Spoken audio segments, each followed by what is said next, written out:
What is going on, everyone? It is Masters Week, the best week of the year. We got outright bets, DFS to talk about. But here on this live stream specifically, going to go ahead and talk about my betting strategy for the Masters. So going to go ahead and hop right on into it. Going to try and make this as concise as humanly possible because I want to touch on pretty much all of the top tier options. My goal here, how we're going to format this, is I'm going to give you the case to bet every single player that I think actually has a chance of winning the Scalp tournament. And then, of course, at the end, I'm going to go ahead and tell you my top bets on the board. So there's two that I've actually already fired. If you've seen the Core Picks video, you know who those two players are, but don't go ahead and spoil that for the rest of the crowd in the chat down below. So let's go ahead and start off at the top of the board with Jon Rahm, who you saw the Core Picks video, you know I'm all over him. Of course, the ball striking has just been immaculate, gaining over 1.3 shots gained off the tee per round. The approach play has been there. He's a top 10 player in the field over his last 24 measured rounds. And that does include a little bit of a shaky last performance. I mean, the match play looked good. In his last actual stroke play event, the approach play wasn't quite up to Jon Rahm standards. But again, you can see over that stretch, still one of the best players in the field. But the main thing for Jon Rahm here is the number. It's 13-1. Now, to start the week, he was at 8.5-1 on Draftkings. You can see he's at 13-1 right now over there at FanDuel. That is a number I'm extremely attracted to.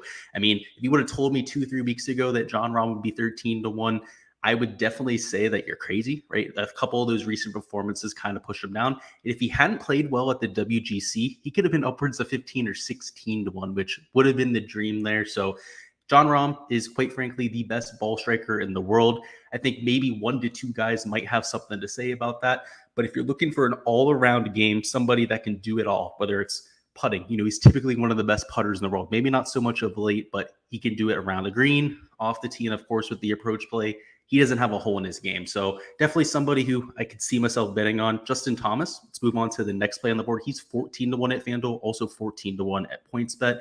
He's going to be the most popular bet this week. So if you're looking to ride with the public, you want to take those Twitter picks and go ahead and enter them yourselves. Justin Thomas is going to be the guy. Pretty much everyone out there has something on JT this week. Not myself. He's not somebody that I'm fired on at this point yet, but I understand it. He's also got a relatively well-rounded game. Just the issue is the putter. So much like a Jon Rahm, they have a very similar question mark of late. Jon Rahm, of course, historically a much better putter than Justin Thomas. So perhaps that's why I'm a little bit more bullish on Rahm's chances than I am JT's, but definitely a popular pick. Again, if you're looking to ride with the masses there, that would certainly be the guy to go with. And then you have Cameron Smith here at 16-1. Pretty much everybody is scared of Cam Smith. This is a number way lower than we expected about a month or two ago. But of course, won the Players' Championship. He has multiple good finishes here at Augusta National, and that's despite only playing here 3 times. So I completely get it, right? He's more of a DFS play to me this week than he is an outright number, because even at 16-1, I'm having a hard time kind of justifying this type of number, right? I can't pay 16-1 for Cameron Smith, at least in this type of field. I'm bullish on him long term. I think he's a top 3 player in the world. But at this golf course specifically, it's not like he's a home run to win this thing. So I'd rather go to guys like Jon Rahm or even a Justin Thomas than I would a Cameron Smith.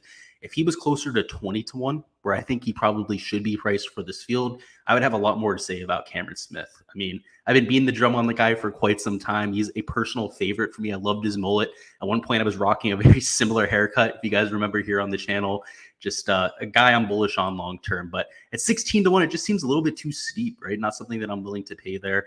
Scottie Scheffler has the easiest explanation ever for why you want to bet him. He's just the hottest player in the world. 3 of his last 5 events have been wins. He's world number 1 at this point, so arguably the best player in the world. And he's 16-1. He's number 4 in pricing. So it's just a value play when it comes to Scheffler. Of course, there's that human element to Scheffler where we have a hard time believing he's going to win coming off of all those wins in succession, especially because he had a hard time winning for over 2 years on tour.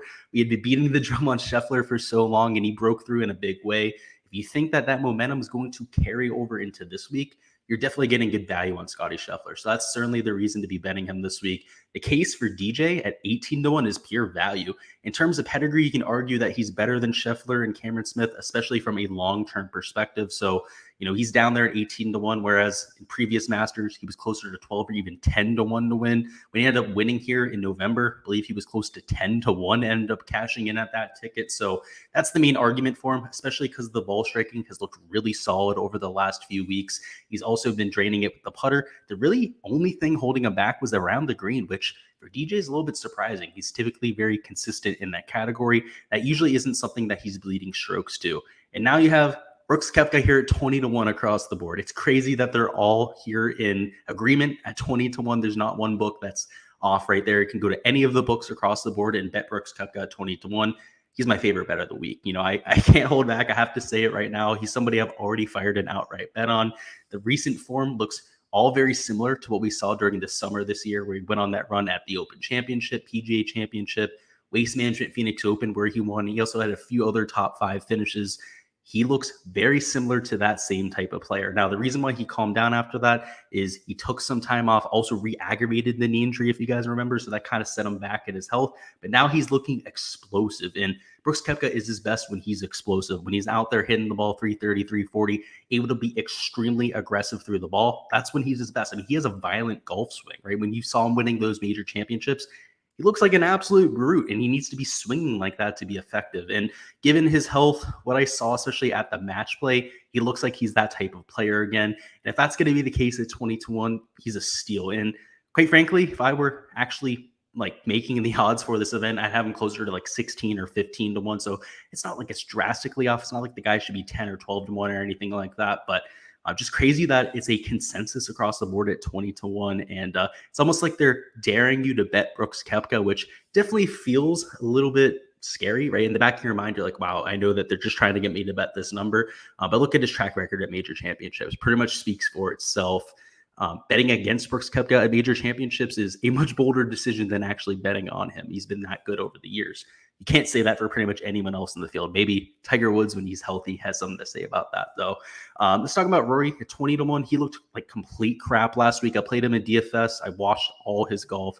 His approach play was horrendous. His distance control was completely off. So at 20-1, I don't think that's bettable. He's one of the few guys I have a hard time making an argument for. Viktor Hovland, though, the ball striking has been amazing. The only counter argument to Hovland, of course, is the short game. Augusta National, of course, where you have to be able to handle that. But if he also goes out there and is immaculate with the ball striking, he doesn't miss many greens to begin with. There is an avenue to success for Hovland, particularly if it plays really soft. And this is something I wanted to mention. I'm certainly going to mention it on Wednesday after we have some of this weather come through. But on Tuesday, it's going to be horrible storms in the area, a lot of water coming down. And on Wednesday and potentially even Thursday, even more storms. If that's the case, they're going to be running the sub-airs as much as humanly possible to try and get a lot of that moisture out of the greens. They also have sub-air systems under the fairways at Augusta National. It's the only course in the world where they have that, at least to my knowledge. I'm sure there's maybe one or two that aren't so mainstream, but in terms of courses that we see on the PGA Tour, it's the only one with that capability. So they will have an ability to kind of dry it out, but if you're getting rain for 3 days straight, you're still going to have some residual moisture. And in that type of scenario, Hovland would have an advantage. Of course, he's able to play target practice out there. And if he's not missing many greens because they're literally like dartboards, if you hit them, you're not going to be rolling off the back of the green. That plays well into his hands. So he's not somebody I'm betting right now. But if we get word that it's going to be extremely wet, that's the type of scenario where Hovland has a legit chance to win. Outside of that, though, I don't think he does. In typical Masters conditions, where we have firm and fast conditions, guys like a Viktor Hovland that bleed strokes around the green are, I don't want to say it's impossible for him to win. I mean, of course, he's a top 3 player in the world as of right now. Just it's not going to be easy for him. He's going to have everything go right. Jordan Spieth at 22-1. He was borderline unbettable before round 4 at the Valero. I was telling pretty much everyone now in my Discord chat that he looked like crap, completely was jumping off the Spieth bandwagon.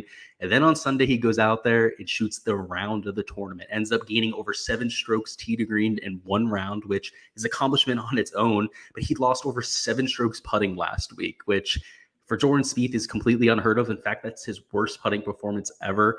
So at 22-1, he's got a lot going against him. But if there's any place he's going to turn it around, it would be Augusta National. So that would be the main argument for betting Jordan Spieth.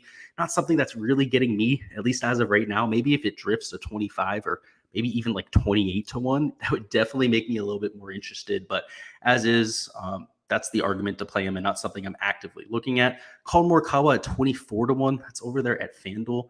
That seems a little bit off. I think he should be priced closer to 18 to 1, maybe 20 to 1 at the very highest. Of course, he has 2 majors on his record at this point out of 8 performances. That's the main argument for playing somebody like Colin Morikawa. Approach play that we're looking for. The real issue here is the recent form. He hasn't been playing all that well of late. The last 2 times we've seen him, he's been really shaky with the approach play, which for Morikawa is something that we never seen, right? He's typically one of the best iron players in the world, but has that potential in him. And the last time he struggled before a major championship was before the Open Championship. If you remember, he missed a cut on the PGA Tour for the first time in ages. He had broke that streak of like 28 made cuts. World was falling for Colin Morikawa fans. He goes over there to Europe, actually a week early. He plays in an event, and he has that famous quote about the irons not digging into the turf right. He ends up finishing in like 60th place at that event. It was an extremely weak field for a European Tour event, and then goes out there and wins the Open Championship. So Colin Morikawa is somebody who can turn it around in a hurry. And to be completely honest with you, 24 to 1 is something that is definitely calling my name. Not something I have an outright bet on already, but would be probably, I'm just going to say right now, he's probably going to be added to my card by the end of tonight. Just 24 to 1 is a number that's well too high. And if you can get access to that number at FanDuel, I think it's a really good idea. Moving down into this 30 to 1 range, maybe some of the guys towards the top of the 20 to 1 range. Xander Schauffele's got an all-around game. He's always a popular play. I don't think at 24 to 1 you're getting a ton of value just because of the star-studded stature of this field. Sorry, 3 S's in a row. Why did I try and say that with that kind of alliteration? But yeah, Xander Schauffele 24 to 1. It seems like just a too low of a number, right? He should be closer to like 30, 35 to 1. Hasn't won for quite some time outside of a 30-man field for the Olympics. You can really question his ability to close. You've seen him actually choke a few leads over the last 2 to 3 times he's been in contention. So yeah, I have my concerns about Xander. I don't think that's a number that I'm looking at. Cantlay at 25 to 1 is a lot more interesting. He has shown an ability to close out events. That's at Draftkings. You can see across the board, he's closer to 20 to 1. So you are getting a little bit of value there at DK. Will Zalatoris at 35 to 1. I think he's going to be bet a lot this week, but I don't think it's necessarily warranted. You know, he finished second place here in his first Masters, but we're not really sure that's indicative of future performance because if you take a look at his skill set, he's not the best around the green. He's certainly not the best putter. And at a golf course with this much undulation, you would expect that to be an issue. Went out there, he putted beautifully his first time out. We don't have the shots gained metrics, of course, because we don't have them from the Masters. You would assume that he actually putted the ball well. He was really making a ton of putts, particularly on Sunday where he had that round of 2 under to go up the board. I think 35 to 1 is a little bit, it should be a little bit higher, maybe towards 40, maybe even 45 to 1 given this field. And it's just going to be a super popular pick this week. So like I said before with JT, if you're looking to take the chalky picks for your bets, that would definitely be one of them right there. Don't bet Hideki at 50 to 1. He's injured. I actually saw him on the live from Augusta National today. He grabbed his back a few times while hitting golf balls, so that's not good to see. Sam Burns at 50 to 1 seems like a good number, but he's realistically not winning this golf tournament. Bryson DeChambeau is not winning. He said he's 80% right now, so 80% of Bryson isn't going to win this golf tournament. I'm not sure if 100% of Bryson is enough to win this golf tournament, to be quite frank. It's not a good course fit. Daniel Berger has horrible course history, but in terms of pedigree and recent form, he should be priced closer to 33 or 35 to 1. So in terms of quote-unquote long shots, this is probably where I'm ending my card here in the 50 to 70 range. So there might be 1 or 2 guys that I'll point out here. Berger is certainly one of those guys I'd consider, though. Again, I think he should be priced maybe like 20 places higher towards 30 to 35 to 1. So he'll be somebody I might take a long shot on. Matthew Fitzpatrick at 55 to 1. He's had some decent course history here. He might be worth a few looks. Adam Scott at 60 to 1. Of course, a winner at this event. I don't think he's going to win again, so I'm not really considering that. But of course, if you're going to play him, it's because he is that recent champion and is in some pretty good recent form. I'll be playing him at DFS. Tony Finau looked pretty good last week, but he's not winning this, even with some good course history. Sanjay Im at 75 to 1 might be good in DFS. I'm definitely going to have him in my player pool, but at 75 to 1, I'm just not sure he wins this golf tournament. He finished second here. That was when DJ ended up winning. Don't quote me on that. I'm 99% sure it was the year that DJ ended up winning. So it was a little bit of a fluke there if that's the case. If we go down to like pure long shots, you got Tiger there, 80 to 1. So if you're looking to bet that, where's that at? 80 to 1 is at points bet. That's where you're going to want to bet that if you're looking for Tiger Woods. But I guess I'll just go ahead and say it right now. I got to say it at one point this week. I've been avoiding it on purpose. Tiger Woods isn't going to win this event. I can say that pretty definitively.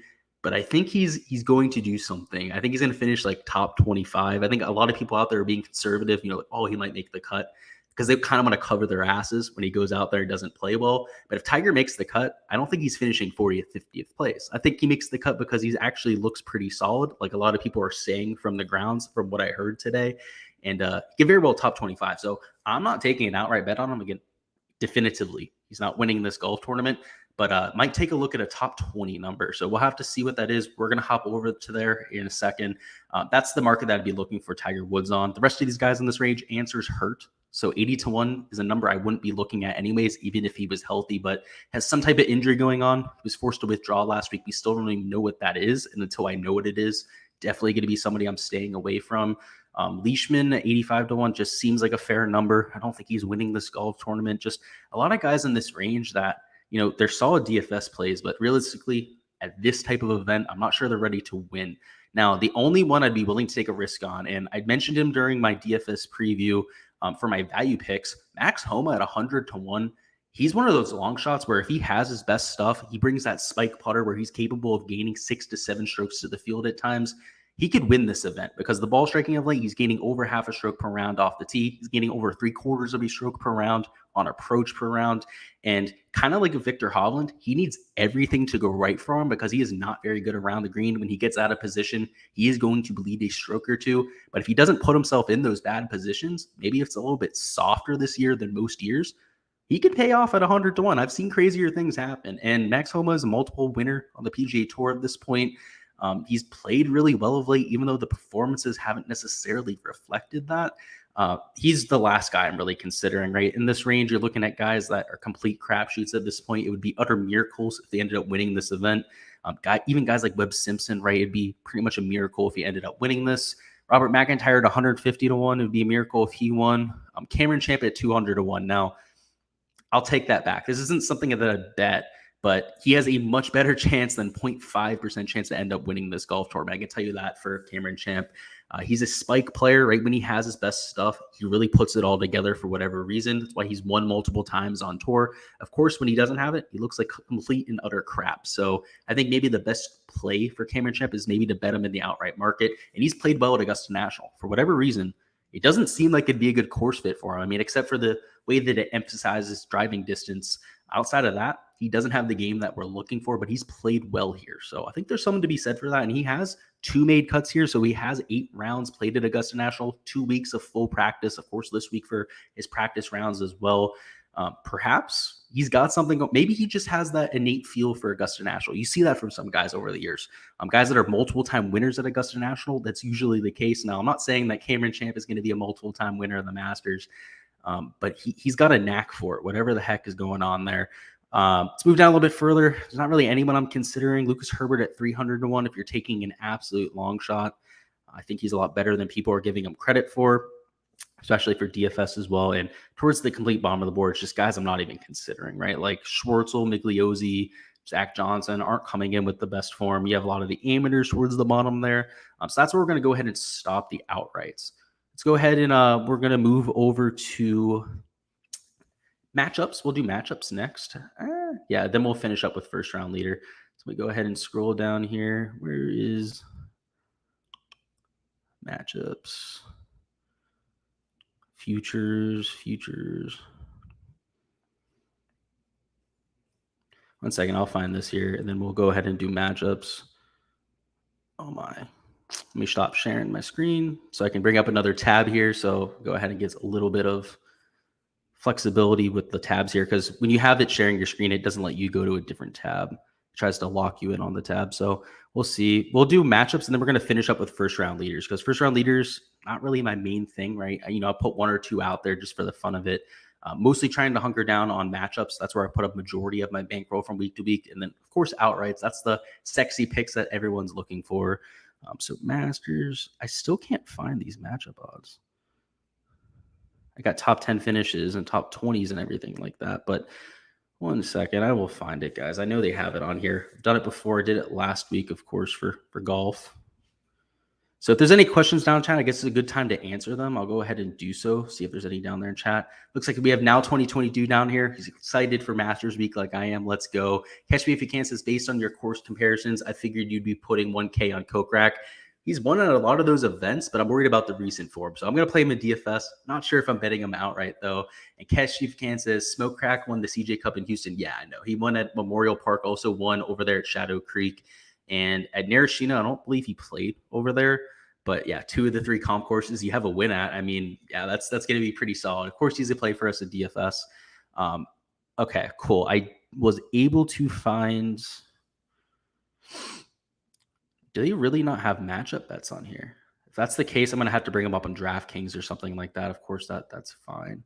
All right. Yeah, they do. So, all right, we're just going to do the top 20 market then, and then we're going to go over to another website to go ahead and cover the matchup bets. I'm not sure why they took them down there. They're up there every single week otherwise. That's what I used to actually look at them. So, all right, let's do top 20 finish. And we'll go ahead and move on from there. Great. Now it's not working. Lovely. All right, first round leader to make the cut. No. Bets. Here we go. All right, so for top 20 finish, I know I mentioned it before. The only real market I think you can bet Tiger Woods this week, at least if you're looking for more than like plus money or betting him to make the cut or something like that, just for a bet for a little bit of a sweat. If you're looking for an actual value pick, plus 190 from the finish top 20 isn't all that bad. I think that's solid. You can get that, assuming that's over there at FanDuel. Yeah, it's FanDuel where you can get them there at plus 190. If you can compare him to a lot of the other guys in this range, it's up there with Adam Scott, Trevor Hatton, Joaquin Neiman. Of course, guys that don't have injury concerns, people that might be in better recent form. But Tiger Woods finishes top 20 here a lot more than he doesn't. In fact, if you take a look over his career, it's over a 70% chance of him finishing there in the top 20. And at plus 190, that's pretty much right on line of the odds. So again, if you're looking for more of the valuable bet than just trying to take him to make the cut, which is right around even money, maybe you like the 2-to-1 odds you can get on him there. But more realistically, towards the top, a few of the safer picks I like to finish in the top 20. I like to try and get right around minus 150 at the very most for these type of bets. Not something that I'm actively looking to try and take like minus 170 or minus 180 on a top 20. I don't think it's the market that you have to take a look at. Colin Morikawa at minus 110. I really like that number right there. A few other guys a little bit further down the board I like towards plus money. I think you could take a look at guys like Corey Connors, who's coming in with great ball striking form, much like Jordan Spieth there on Sunday, went absolutely nuclear at the Valero Texas Open. Matthew Fitzpatrick at plus 160. He's made the cut in every performance. Now, he hasn't had any of those flashy performances, but he's a much better player of late. You take a look at that, plus 160. In fact, that's probably my favorite bet on the board. That's something that I'll be adding to my card a little bit later. Moving down towards the plus 200 range, we're starting to get some real value. Tony Finau might be worth a look at plus 200. Paul Casey would have been, but he has some injury concerns of himself. Of course, conceding all 3 matches at the match play. Now, he looks a little bit better if you take a look at his social media or at least listen to what he's saying. But Racing DeChambeau said that the other weekend looked absolutely horrible.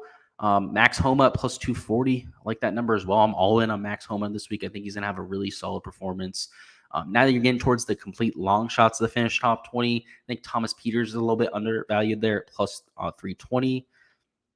And that's probably where I end it. I mean, you have a lot of guys that could finish in the top 20 here. I'm just not enthralled with them, though. Like Kevin Kisner's in good recent form. You could take a look at that. A little bit further down the board, guys like Cameron Davis. Of course, he's got the distance here. He can kind of spray it off the tee and get away with it. He's got to bring the approach play, though. But he's 8-1 to finish in the top 20, which just seems like way too high of a number to me. Just going down to the bare bones minimum on the board here. Nothing that really sticks out, right? Hudson Swafford, if you just want a YOLO bet at 16-1, he's been in much better recent form than usual. He's just a very volatile player. So more often than not, that's why he's 16-1, right? You're going to end up losing that bet, but he definitely has the top end upside to get there. That's where I cap it off. None of these guys that are 35, 40-1 are going to end up finishing there in the top 20.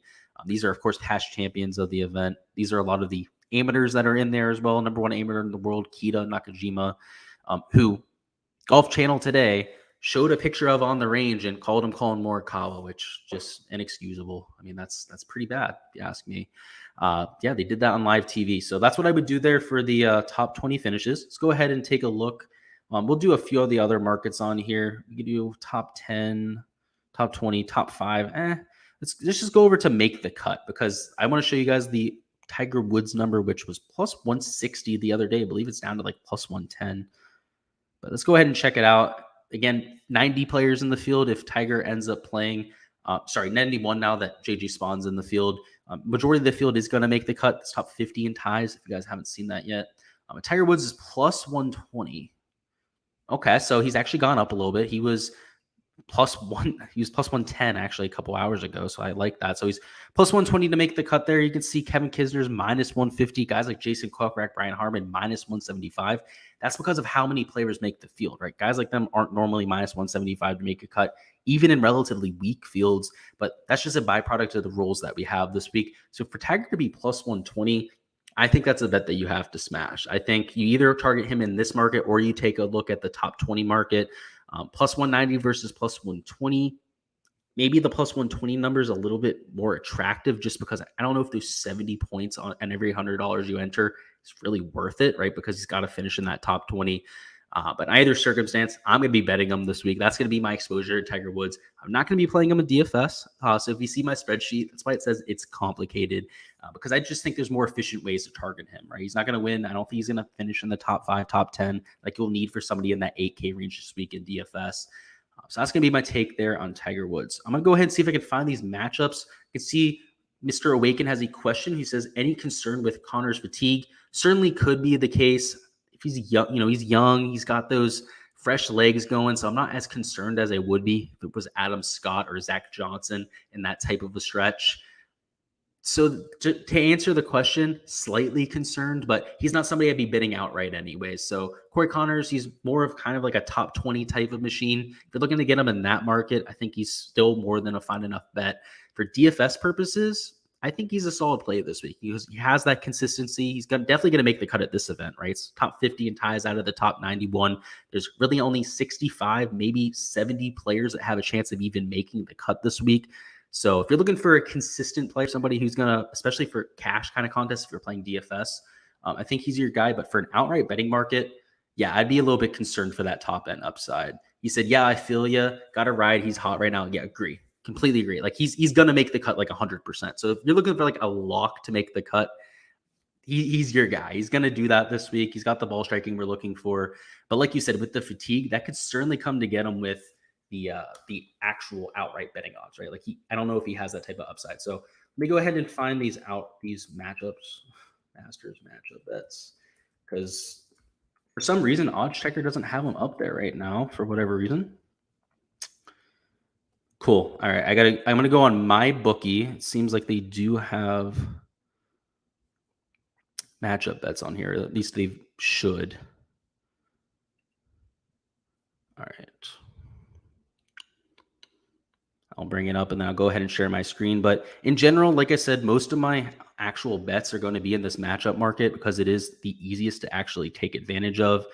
Whereas outrights are kind of the sexy picks. Right? Everyone likes to bet outrights there. A lot of people like to bet on Tiger Woods as well. So I wanted to show those. But this is definitely where a majority of my money goes in at. Let's see. Tournament matchups. Perfect. So they have it at the bottom of the list. I guess not many people like playing their matchups here, but definitely, at least in my opinion, one of the best markets to look at. They only have Jon Rahm versus Justin Thomas up. That's right. The freaking tee times aren't out yet. All right. It was a little bit of a brain fart from me, but it looks like they at least know that Jon Rahm and JT are playing together, so they have a matchup up on that. Jon Rahm is minus 125 over Justin Thomas at plus 105. If I was going to take anyone out of those two, I'd probably side towards Jon Rahm. Of course, he's one of my favorite plays of the week, but we're going to go ahead and touch on another video. I'm actually going to add another piece of content for the tournament matchups. I'll make that a whole piece of content on its own because it is something that I do focus on from week to week. It's the most consistent part of golf betting that you're going to have, especially when you're running the numbers one-on-one. It's a lot easier to do analysis with just two players in mind, doing it apples to apples, and of course, trying to figure out a guy's chance of winning out of 91 golfers. There's a lot more variables at play. There's a lot more variance that can come into your model, a lot more that you have to consider.